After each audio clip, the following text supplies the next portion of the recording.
Hey guys, welcome back to my YouTube channel Biology Kingdom. Today we will do chapter 11 Biotechnology Principle and Processes. So first question is, what is biotechnology?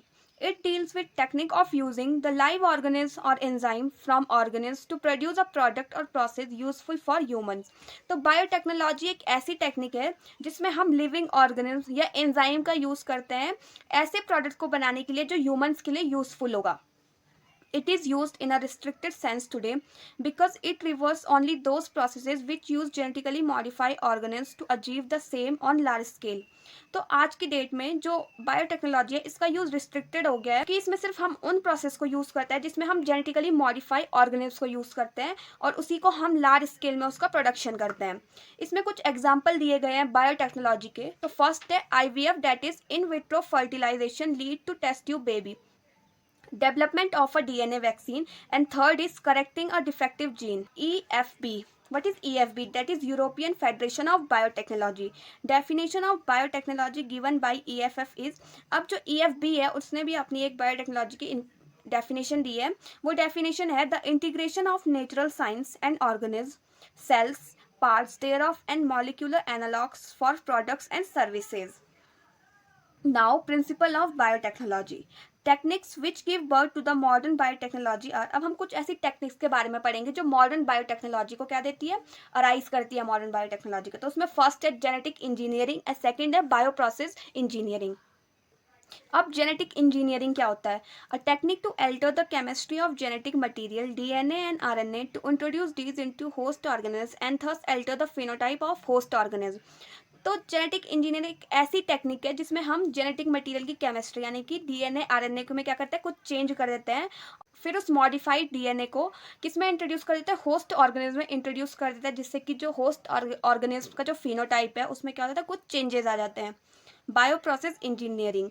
Maintenance of sterile ambience in chemical engineering process to enable the growth of only desirable microbes, eukaryotic cells in large quantities for the manufacture of biological products. Example antibiotics, vaccines, enzymes, etc. तो bioprocess engineering में क्या होता है कि हम सिर्फ ऐसे microbes हम सिर्फ डिजायरेबल माइक्रोब्स या यूकैरियोटिक सेल्स में की ग्रोथ कराते हैं लार्ज क्वांटिटी में, जिनसे कि हम बायोलॉजिकल प्रोडक्ट्स मैन्युफैक्चर कर सकें. एग्जाम्पल जैसे कि इसमें दिया है antibodies, vaccines, etcetera. Traditional hybridization process used in plants and animal breeding often leads to inclusion and multiplication of undesired gene along with desired gene. अगर हम ट्रेडिशनल जो हाइब्रिडाइजेशन जो प्रोसेस है उनको देखें तो उसमें डिजायरेबल जीन के साथ साथ अनडिजायरेबल जीन भी क्या होता है, मल्टीप्लिकेशन हो जाता है. The technique of genetic engineering which includes recombinant DNA, use of gene cloning and gene transfer allow us to isolate and introduce only one or a set of desirable gene without introducing desirable gene into a target organism. अगर हम genetic engineering की बात करें तो इसमें हम genetic engineering में recombinant DNA, use of gene cloning and gene transfer जैसी प्रोसेस को हम यूज़ करते हैं और इसमें हम क्या करते हैं कि आइसोलेट करते हैं और होस्ट बॉडी में इंट्रोड्यूस करते हैं.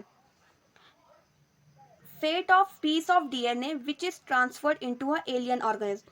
अब उस DNA के पीस का फेट क्या होगा, फेट यानी कि रिजल्ट क्या होगा जो हमने ट्रांसफर किया है एक एलियन बॉडी में, एलियन ऑर्गेनिज्म यानी कि होस्ट ऑर्गेनिज्म में. This piece of DNA would not be able to multiply itself in a progeny cells of the organism. जो piece of DNA हमने होस्ट ऑर्गेनिज्म में डाला है वो खुद से मल्टीप्लाई नहीं हो पाएगा, ना ही वो प्रोजेनी सेल्स में इनहेरिट हो पाएगा. But when it get integrated into the genome of recipient, it may multiply and be inherited along with the host DNA. लेकिन जब जो हमने piece of DNA डाला है, जब ये बैक्टीरियल जब जो ये होस्ट DNA है उसके साथ जब ये इंटीग्रेट हो जाएगा यानी कि मिक्स हो जाएगा तो ये क्या है, ये मल्टीप्लाई करना शुरू कर देगा और जो होस्ट DNA है वहाँ पे भी इनहेरिट होगा. This is because the alien piece of DNA has become part of a chromosome which has the ability to replicate. क्योंकि जो हमने alien piece of DNA डाला था वो क्या हो गया, अब क्रोमोसोम का पार्ट बन चुका है और उसके पास रेप्लिकेट करने की एबिलिटी आ चुकी है. This is called cloning और making multiple identical copies of any template DNA. तो इसी को हम बोलते हैं क्लोनिंग या फिर एक ही टेम्पलेट DNA की multiple copies banana. Construction of first recombinant DNA. अब हम देखेंगे कि जो फर्स्ट रिकॉम्बिनेंट DNA बना था वो कैसे बना था. It was achieved by linking a gene encoding antibiotic resistance with a native plasmid and autosomously replicating circular extrachromosomal DNA of Salmonella typhimurium. तो हमने क्या किया, जब हमने फर्स्ट रिकॉम्बिनेंट डीएनए बनाना था तो हमने एक ऐसा जीन लिया जो कोड करता था एंटीबायोटिक रेजिस्टेंस के लिए, और हमने इसको लिंक किया किसके साथ, प्लाज्मिड के साथ। वो प्लाज्मिड हमने लिया था सैल्मोनेला टाइफीम्यूरियम से। प्लाज्मिड कैसा था, an autonomously replicating circular extrachromosomal DNA, ऐसा वो प्लाज्मिड था। तो हमने इन दोनों को लिंक किया। उसके बाद Stanley Cohen and Herbert Boyer accomplished this in 1972। जो डीएनए रिकॉम्बिनेंट की जो प्रोसेस थी ये कंप्लीट कब हुई, ये 1972 में कंप्लीट हुई। और ये जो रिकॉम्बिनेंट डीएनए जो एक्सट्रैक्ट किया था वो सबसे पहले किया था स्टैनले कोहेन ने और हर्बर्ट बोयर ने। They isolate the antibiotic resistance gene by cutting out a piece of DNA from a plasmid. अब जो एंटीबायोटिक रेजिस्टेंस जीन था, हमें पता है जीन कहाँ होता है, क्रोमोसोम पे होता है। क्रोमोसोम कहाँ होता है, डीएनए में होता है। तो अगर हमें एंटीबायोटिक रेजिस्टेंस जीन को आइसोलेट करना था तो उसके लिए हमें एक डीएनए के पीस को कट करना था प्लाज्मिड से।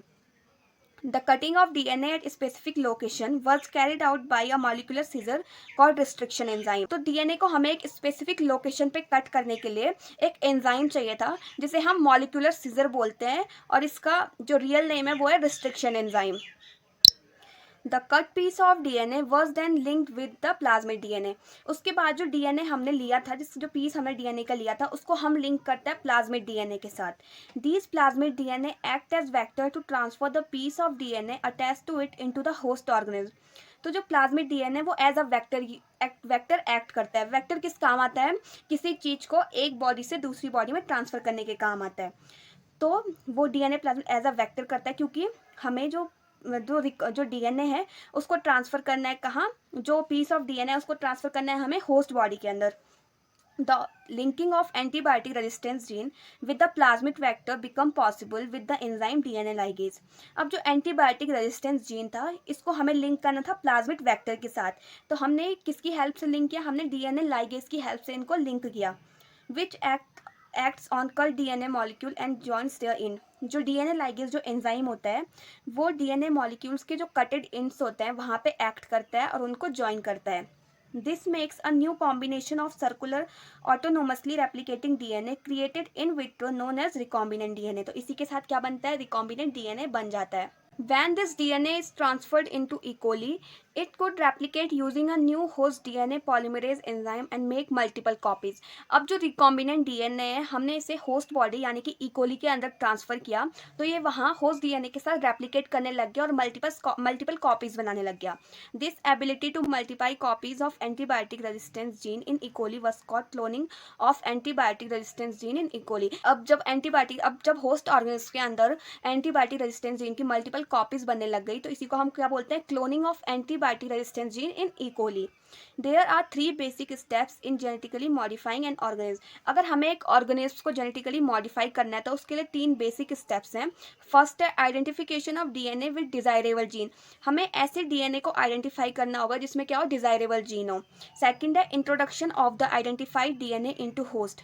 हमने जो डीएनए हमें डिजायरेबल जीन वाला जो डीएनए हमने आइडेंटिफाई किया है उसको हमें होस्ट बॉडी में इंट्रोड्यूस करना है। थर्ड जो स्टेप है वो है maintenance of introduce DNA in a host and transfer of the DNA into its progeny.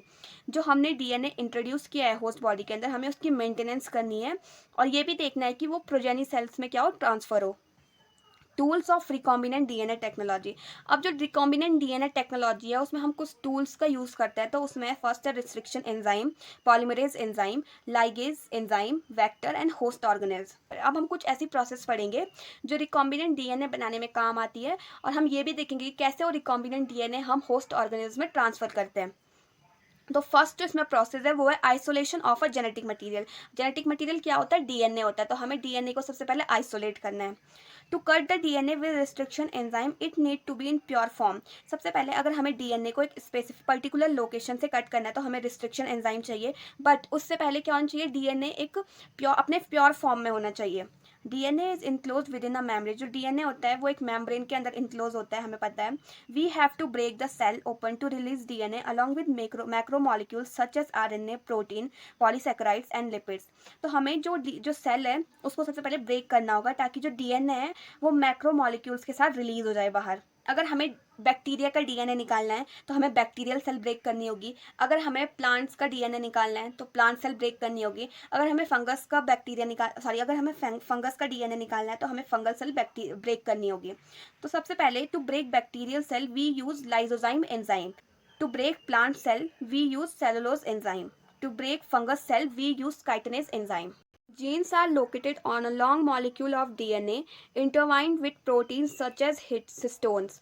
तो हमें पता है डीएनए जीन्स कहाँ प्रेजेंट होते हैं, डीएनए में प्रेजेंट होते हैं। और डीएनए के आसपास क्या होता है, एक प्रोटीन का एक लेयर होती है जिसे हम क्या बोलते हैं, हिस्टोन्स बोलते हैं।